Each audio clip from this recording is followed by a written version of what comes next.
Hey, it's Pat Kern here, leader of the Kaizen Tribe, where I help driven men build a powerful, rock-solid physique with the brute strength to back it up. I am a champion bench presser that has hit over 200 kilos or 440 pounds in powerlifting competition. And today, I'm going to share with you some absolute gold that you won't have heard anywhere else on how you can build up to your biggest bench press ever. And a bigger bench, it's not just for bragging rights. This will also help you pack on size on your chest, your arms, and your entire upper body, and do it injury-free as well. So first off, before I go any further, guys, technique is number one. So you will only be as strong as your technique allows you to. Now, I have a full technique guide in a different video, but for now, I'm just going to assume your technique is solid and share my best training tips to build that bench with the upper body size to match. All right, tip number one is stop training bench press to failure. And I know that goes against all the bro logic and what you see in the gym every evening. But when training for max strength, we actually need to save 1 or 2 reps in the tank every week. Otherwise, you're actually giving yourself like a small dose of overtraining when it comes to strength. So you'll never see any world-class bench presser getting a spot every single week. When I built my bench to 4.5 plates a side, I was training at home alone in my garage. So a spotter on a bench press is only for safety. It's not to actually help you with your normal training reps. Okay? So let's say your technique is good, you've saved reps in the tank. Now let's talk about the best exercises to build your bench press. And for the most part, these are going to be variations of the bench press. Now, which ones you prioritize are going to depend on where you normally fail your lift when you're going for that max bench. So, for example, if you normally struggle off the chest and you typically fail the lift in the first few inches off the chest, I would recommend a wide grip paused press. So this is where you're going to grab the bar about 3 fingers width wider than normal with a 3-second pause on the chest. And this is a really great movement to build power and strength off the chest in those first couple of inches. Or if you struggle to lock out your bench press, that is like you can get it off your chest, but the bar really slows down up here on those last couple of inches, you need to hit shoulder width grip bench press. So this is the best tricep and lockout builder for bench press.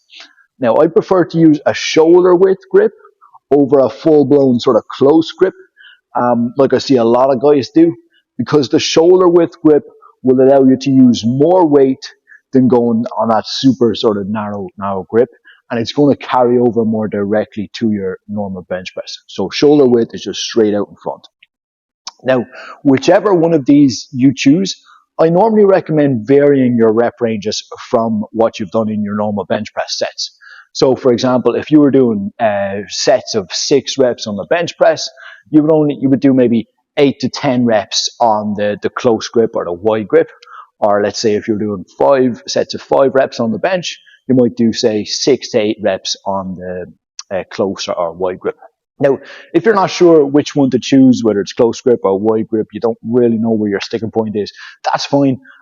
Both are absolutely great, and you could always even just do, like, say, 4 to 6 weeks of each and just to cover every base. All right, so let's say you've benched with good technique, you've left some reps in the tank, you've followed up with your variation, your wide or your close grip. Now, in that same training session, now we want to actually move on to building some size on all the other important muscles that contribute to a big bench and a big, thick, strong torso.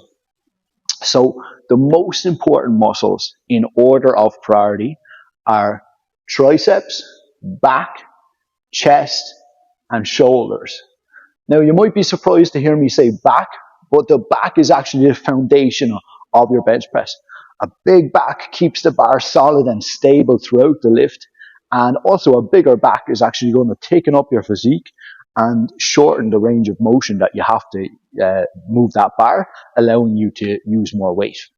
So I'm going to teach you my best exercises for building a big back for bench press. But first, we'll work through all the muscles in order of priority first. So first up is triceps. Now, I absolutely loved weighted dips for putting slabs of muscle on the triceps. Now, don't stress if you can't add weight just yet.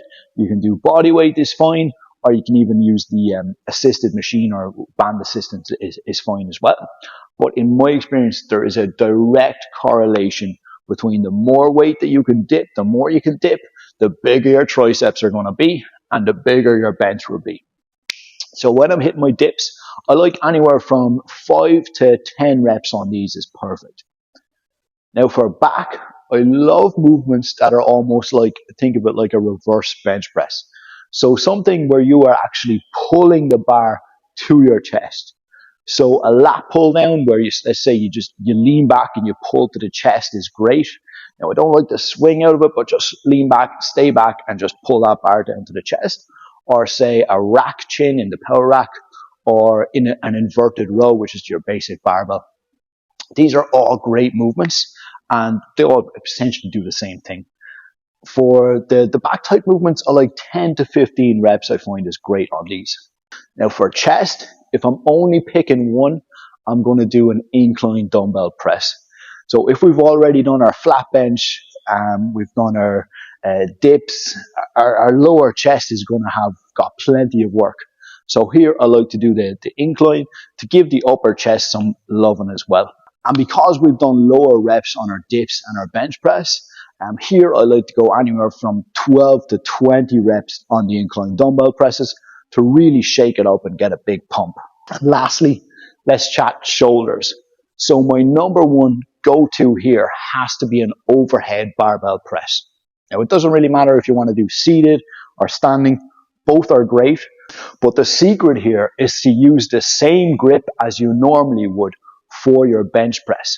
So this is going to carry over even more to building your bench. So set your hands at the same width as you normally would on your bench press for your overhead. Now I like to train these heavy. So I do about the same as my bench press. So maybe around 3 to 8 reps is good. Or my personal favorite would be say one all out heavy set of 3 to 6 reps to failure.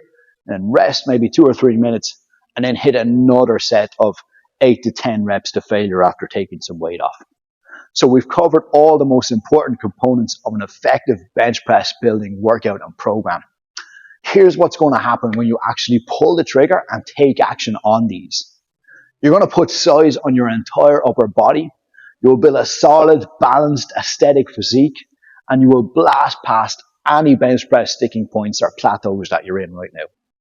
And guys, if you want any more advice on putting this all together, please reach out to me anytime. Shoot me a DM over on Instagram. I respond to all my DMs every day, or even just drop a comment below with any questions you have, and I'll get back to you there. See you in the next one.